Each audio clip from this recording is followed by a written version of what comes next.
someone was being a little bit bad faith when it came to, solving the political divide.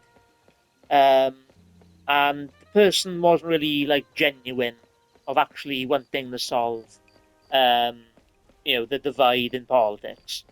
Because this person was based, and it was a while ago. This person was saying, like, in order to end the political divide in politics, we just need to have more conversations, bro. We just need to have communication, start talking to each other.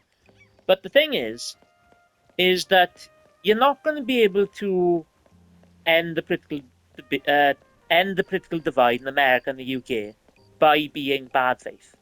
And most importantly, you're not going to end the political divide if like you are the ones um, basically antagonizing the other side.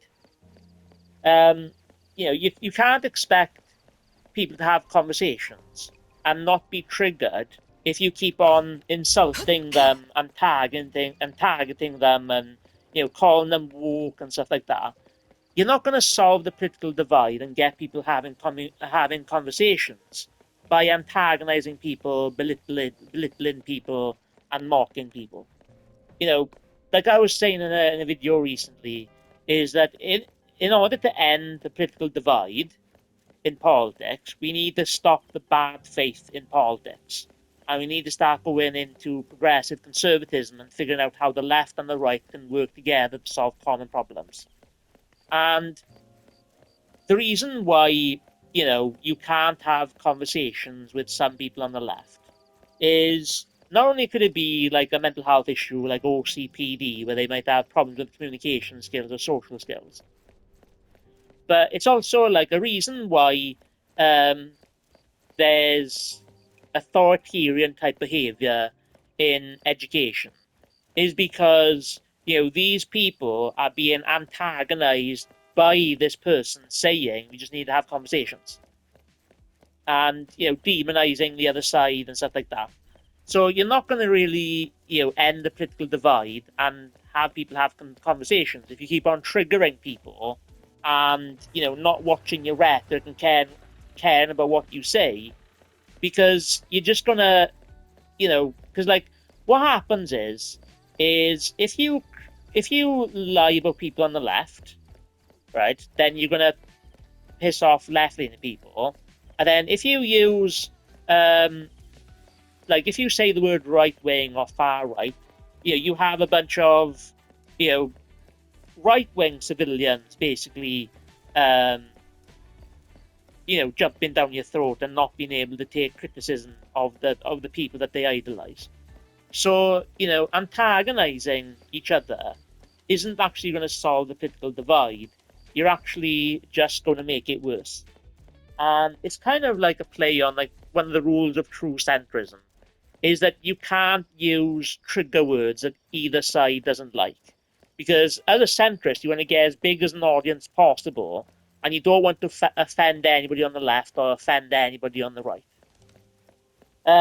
So if you're gonna want to try and solve the political divide by having conversations, you gotta stop being bad faith and antagonizing each other and calling people names. Now, obviously, if you're pointing out corruption, you should be free to, call out corruption and use whatever words you want to use, like corruptionism or corruption tendencies, because a part of free speech and the biggest thing about free speech is being able to critique corrupt and oppressive governments and hypocritical and lying governments. And that's the thing of free speech. As long as you have the ability to critique the government, you basically have like free speech, right? So anyway, so you know, what like did I go? I did go into a little bit how the reason what. Oh, I was going to get into. Sorry for the stumble, but the reason why uh I went into it, but I didn't finish it about why there's a little bit of like authoritarian nature in schools is because you're calling them woke, right? And then that could be triggering them, triggering them. And then, you're not going to be able to have conversations if you're just triggering everybody all the time by using like buzzwords. So, and obviously, if it's left wing and it's like a private institute, it's not like disagreement is treason.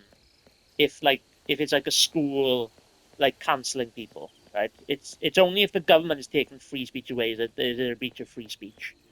And it's not really like accurate to call it fascist, because fascism ends up being like a right wing version of authoritarianism.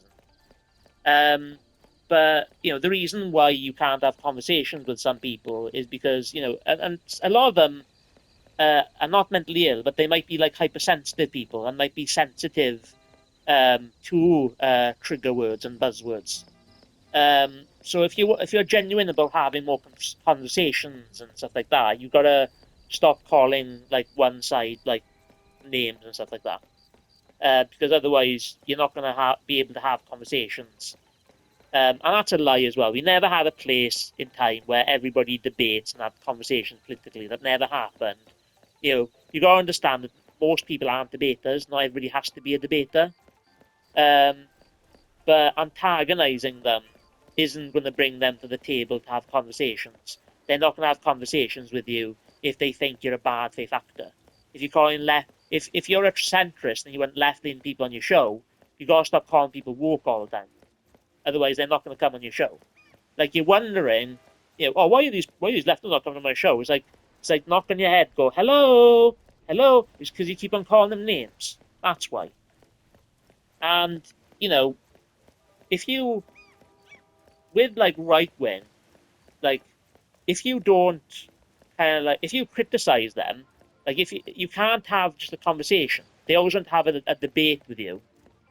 They never just want to have a conversation for you to do an interview.